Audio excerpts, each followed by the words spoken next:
Hello and welcome friends who are watching Learn Fluent English by Tripti Chandel. I hope you all are doing good. So this is 14th class of this course. So I hope आप previous practice session attend कर चुके हैं, उसके बाद आप 14th practice session पे आए हैं. प्रैक्टिस से ही होगा, ये ध्यान रखना है. प्रैक्टिस करते रहोगे तो आपकी इंग्लिश इंप्रूव होगी और फ्लुएंसी भी आएगी. सो आज हम कुछ और नए सेंटेंसेस सीखने वाले हैं जो आप अपनी डेली कन्वर्सेशन में बोल सकते हैं, उनकी प्रैक्टिस कर सकते हैं. सो आज का फर्स्ट सेंटेंस है हमारा आई हैव नो आइडिया. मुझे पता नहीं. आई हैव नो आइडिया, मुझे पता नहीं है. सो ये आप ज़्यादातर बोलते ही हैं. जब आपसे कुछ पूछा जाता है कि आपको इसके बारे में पता है तो आप बोल सकते हैं मुझे पता नहीं है. इसको इंग्लिश में कैसे बोलेंगे? I have no idea. So इससे रिलेटेड और सेंटेंसेस कौन से हैं वो पढ़ते हैं. First sentence is I have no idea why she goes there. I have no idea why she goes there. मुझे नहीं पता कि वह वहाँ क्यों जाती है. मुझे नहीं पता कि वह वहाँ क्यों जाती है. तो इससे रिलेटेड और सेंटेंसेस हैं वो और देखते हैं. आई हैव नो आइडिया से related second sentence is I have no idea why she refuse to marry him. I have no idea why she refuse to marry him. मुझे नहीं पता कि उसने उससे शादी करने से इनकार क्यों किया. रिफ्यूज यानी कि इनकार. तो मुझे नहीं पता कि उसने उससे शादी करने से इनकार क्यों किया. Third sentence is I have no idea where they live. I have no idea where they live. मुझे नहीं पता कि वे कहाँ रहते हैं. वेयर दे लिव, वे कहाँ रहते हैं.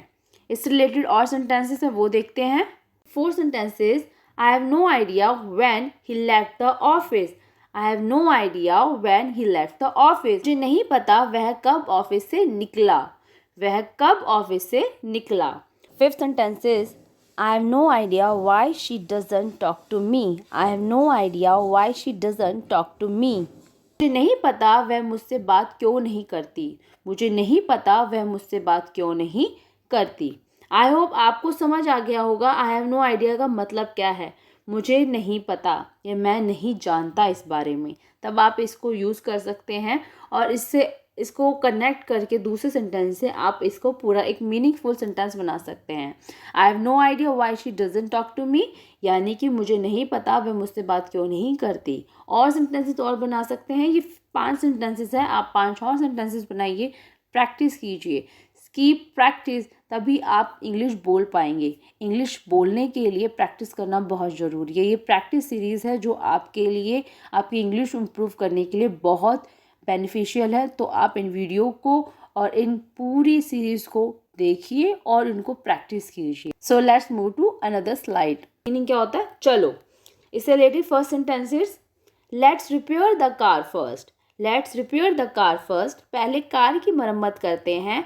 As for selling it, जहाँ तक इसे बेचने का सवाल है, we can decide later, हम बाद में फैसला कर सकते हैं. we can decide later, हम बाद में फैसला कर सकते हैं. later होता है बाद में. Let's repair the car first. As for selling it, we can decide later. पहले कार की मरम्मत करते हैं. जहाँ तक इसे बेचने का सवाल है, हम बाद में फैसला कर सकते हैं. इससे रिलेटेड और सेंटेंसेस वो देखते हैं. Have a look at it. Let's have a look at it. आइए इसे देखें. As for buying it, जहाँ तक इसे खरीदने का सवाल है, we can decide later. हम बाद में फैसला कर सकते हैं.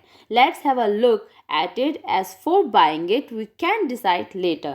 आइए इसे देखें. जहाँ तक इसे खरीदने का सवाल है, हम बाद में फैसला कर सकते हैं. Third sentence is let's by the house first. Let's by the house first. पहले घर खरीदते हैं. एज फॉर पेंटिंग इट, जहाँ तक इसे पेंट करने का सवाल है, वी कैन डिसाइड लेटर, हम बाद में फैसला कर सकते हैं. नेक्स्ट सेंटेंस है हमारा my advice to you. My advice to you, मेरी आपको सलाह है या आपको मेरी सलाह है. आपको मेरी सलाह है. या आप बोलते ही हैं कि आप जब किसी को एडवाइस देते हैं तो आप बोलते हो आपको मेरी सलाह है कि आप ऐसे कीजिए. अब आपको इसको इंग्लिश में बोलना है तो कैसे बोले?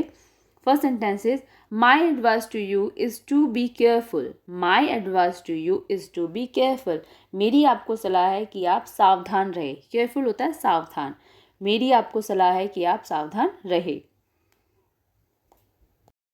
Second sentence is my advice to you is to take up the job. My advice to you is to take up the job. मेरी आपको सलाह है कि आप नौकरी कर ले. टेक अप द जॉब यानी कि नौकरी प्राप्त कर ले. ठीक है, नौकरी कर ले. Third sentence is my advice to you is to meet the manager. My advice to you is to meet the manager. मेरी आपको सलाह है कि आप मैनेजर से मिले. मैनेजर से मिले. मेरी आपको सलाह है कि आप मैनेजर से मिले. इससे रिलेटेड और सेंटेंसेस है वो देखते हैं. Fourth sentence is my advice to you is to attend the wedding. My advice to you is to attend the wedding. मेरी आपको सलाह है कि आप शादी में शामिल हो. ये अटेंड करें, शामिल होना, अटेंड करना, राइट. मेरी एडवाइस है कि आप शादी में शामिल हो. Fifth sentence is my advice to you is to say these sentences loud. My advice to you is to say these sentences loud. आपको मेरी सलाह है कि इन वाक्यों को जोर से बोले, जो कि आपको मैं बार बार बोल रही हूँ कि प्रैक्टिस से ही होगा, तो प्रैक्टिस करना बहुत ज़रूरी है. My advice to you is to say these sentences loud. तो प्रैक्टिस करना ज़रूरी है, तेज बोलना ज़रूरी है ताकि आपकी प्रोनाउंसिएशन करेक्ट हो. So let's move to another slide. इस वीडियो का लास्ट सेंटेंस है let's go and. Let's go and, चलो और. जबकि ज़्यादातर हम बोलते हैं ना लेट्स गो एंड, तो इसको सेंटेंसेस में कैसे यूज़ करें. First sentence is let's go and meet them. Let's go and meet them. आइए उनसे मिले. आइए उनसे मिले. Second sentence is let's go and find out what happened. Let's go and find out what happened. चलकर पता करें कि क्या हुआ था. Find out होना होता है पता करना. चलकर पता करें कि क्या हुआ था. Third sentence is let's go and talk to them. Let's go and talk to them. चलिए उनसे बात करते हैं. चलिए उनसे बात करते हैं. इससे रिलेटेड और सेंटेंसेस देखते हैं. Fourth sentence is let's go and meet him in person. Let's go and meet him in person. आइए हम जाकर उनसे व्यक्तिगत रूप से मिलते हैं. In person मतलब होता है व्यक्तिगत रूप से मिलना. Let's go and meet him in person. आइए हम जाकर उनसे व्यक्तिगत रूप से मिले. Fifth sentence is let's go and make a representation to the manager.